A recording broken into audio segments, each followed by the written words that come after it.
കൃപാസനം പത്രം April 2025 part 7.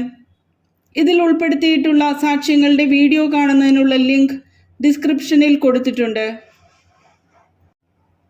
Njarakkal പെരുമ്പള്ളിയിൽ നിന്നുള്ള നീനയുടെ സാക്ഷ്യം. ഉടമ്പടിയെടുത്ത അന്നു മുതൽ മാതാവ് എന്നോട് കമ്മ്യൂണിക്കേറ്റ് ചെയ്യാൻ തുടങ്ങി. മാതാവ് തന്ന വീടിൻ്റെ പേര് ഞാൻ കൃപാസനം എന്നാണ് ഇട്ടത്. ഞാനൊരു IT പ്രൊഫഷണൽ ആയിരുന്നു. എൻ്റെ നടുവിന് കഠിനമായ വേദന ഉണ്ടാകുമായിരുന്നു.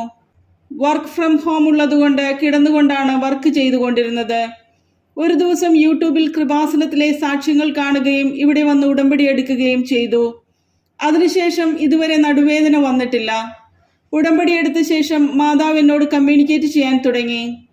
10 വർഷമായി സ്കൂട്ടർ ഓടിച്ചാണ് ഞാൻ ജോലിക്ക് പോകുന്നത്. മാതാവ് എന്നോട് കാർ എടുക്കാൻ പറയുന്നതായി തോന്നി. അതെടുത്തപ്പോൾ അതിൻ്റെ നമ്പർ ശ്രദ്ധിക്കാൻ പറഞ്ഞു. അത് ഞാൻ ഉടമ്പടി എടുത്ത ഡേറ്റ് ആയിരുന്നു. ഞങ്ങൾ ഒരുപാട് പഴക്കമുള്ള വീട്ടിലാണ് താമസിക്കുന്നത്. ഞാൻ ഉടമ്പടിയിൽ നിയോഗം വെച്ചു. അത് കഴിഞ്ഞ് ഒരു വീട് നോക്കാൻ മാതാവ് പറഞ്ഞു.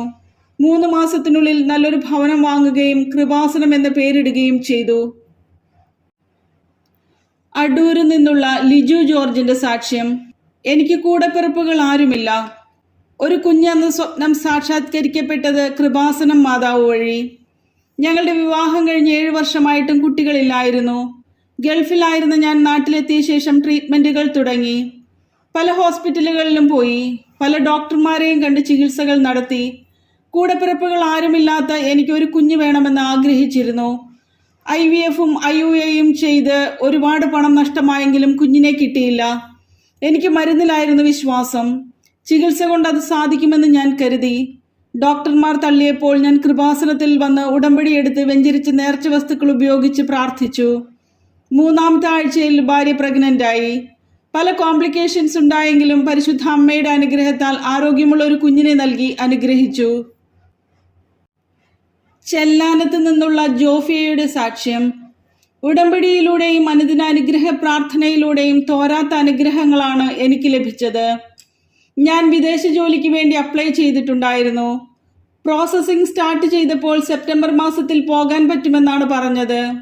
എനിക്ക് ഇരട്ട കുട്ടികളായതുകൊണ്ട് അവരുടെ കൂടെ ഇരിക്കണമെന്ന് കരുതി ആ സമയം തന്നെ ഞാൻ ജോലി റിസൈൻ ചെയ്തു. പക്ഷേ 4 മാസമായിട്ടും വർക്ക് പെർമിറ്റ് വന്നില്ല.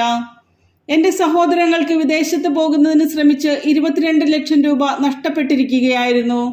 എൻ്റെ കാര്യം നടക്കാത്തതിനാൽ ഞാൻ വളരെയധികം വിഷമിച്ച് ഡിസംബർ 2 കൃപാസനത്തിൽ വന്ന് ഉടമ്പടി എടുത്ത് പ്രാർത്ഥിച്ചു.